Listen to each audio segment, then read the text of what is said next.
Hi everyone, today is May 27th and today I'm going to give you a garden update. Enjoy! So we'll start our garden with our earth bins in the front porch. We have 2 beefsteak tomatoes in each bin and these are doing quite well. These will grow so big that we have to tie them back. So this is roughly a week, just a little bit less than a week that they've been in there. And here at our front door we have sun patience that I bought on QVC, and these are going to be giant sun patience. So I put 1 in each pot, and the variety is the candy cane one, so it'll be a variegated red and white sun patient or impatient. So stay tuned on how these progress. I planted this bed just less than a week ago, and we're going to have yellow peppers and a variety of other bell peppers, sweet varieties.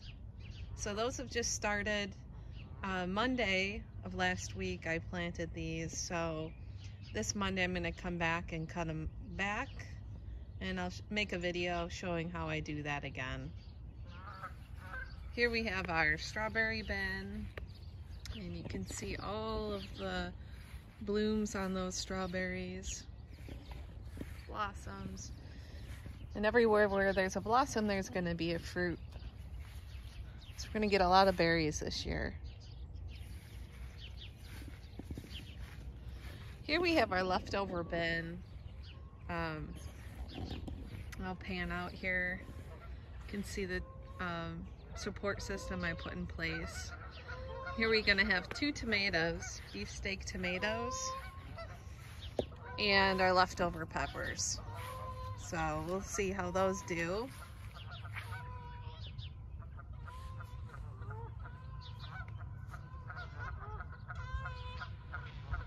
And when we travel down to the last bin is our herb bin, and we have our green onions.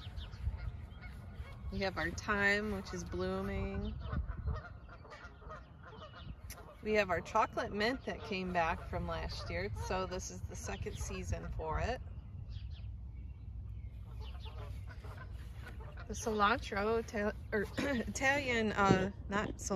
Italian parsley came back from last year as well. And I bought a little bit more parsley, a little clump there, and a basil, and gave it enough space, I think, for it to branch out and get comfortable in this bin. But I was surprised that the parsley and chocolate mint came back. We'll have a lot of mint tea and a lot of, of these leaves to just break off here and chew on, and it's just like you had some gum. So that's our veggie bin. Along this side of the house we have our 3 Weigelias. Those are now starting to bloom again. And they'll get as big as that birdhouse there. As high as that birdhouse, or a little bit higher even. Got our water buckets ready. We have our tiger lilies, which multiplied. We have a ton this year. I'll have to separate those and think of another place for some of those. More lilies. And then we have our water bin. I'll show you the top here. Some petunias this year.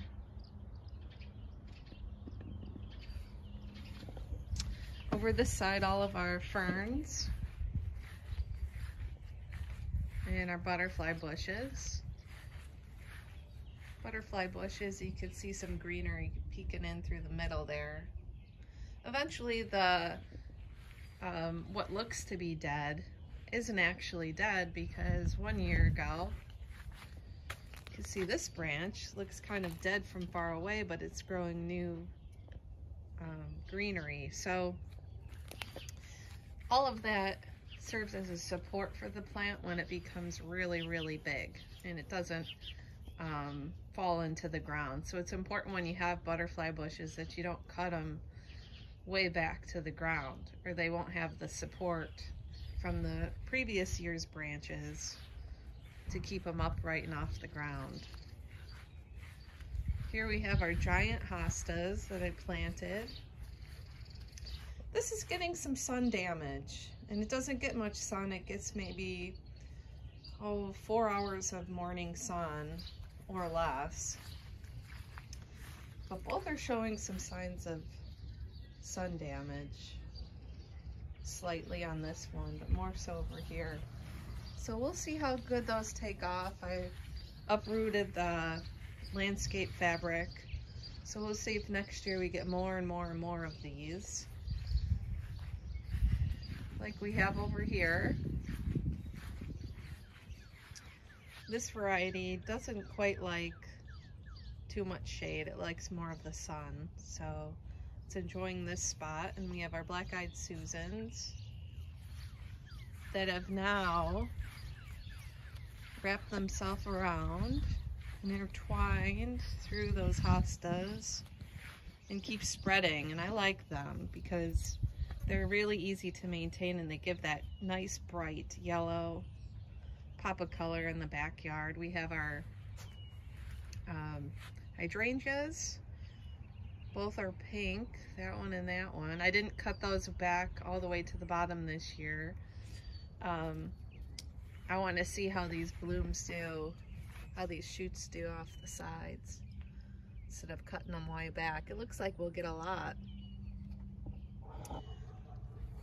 I just kind of positioned our Astilbe in the middle there. We'll see. Those are two aged Astilbes. They're probably like 5 years old both. We started those from really, really small plants. They really don't have a home right now, but they do well in the shade. So if the plants shadow them, they'll be okay. We have our catmint, giant catmint.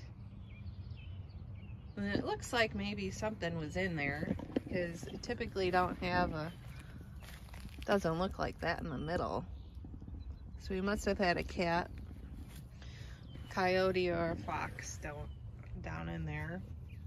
That hosta randomly appeared, so we'll relocate that next year.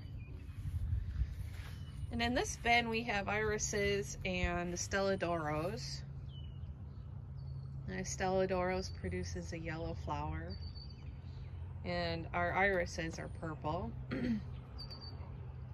So I split these this year. We have over 10 plants in here in this bed, and this will just be a dedicated area for splitting more of them, and having just the whole bin primarily a Stellodoros. I also transplanted an Astilbe here, which is doing quite well. And here we have our raspberry patch. And we have our blackberry bushes. I gotta pan out here if I can. There we go. Blackberry bushes. Here's our red. Almost touching the windowsill. And all of these yellows, which are now above the window. These have really taken off. We didn't fertilize these this year. Oh, the birds are in that nest. We didn't fertilize these with anything, kind of just let them go natural, and they seem to be doing the best they've ever been. This is the third year for our COVID berries, and I think more and more time goes on, these will just get more mature and the roots will just get deeper. So it'll be exciting to see what the harvest is on these this year, and I'll for sure make a video on that. So thank you for watching our update and have a great day.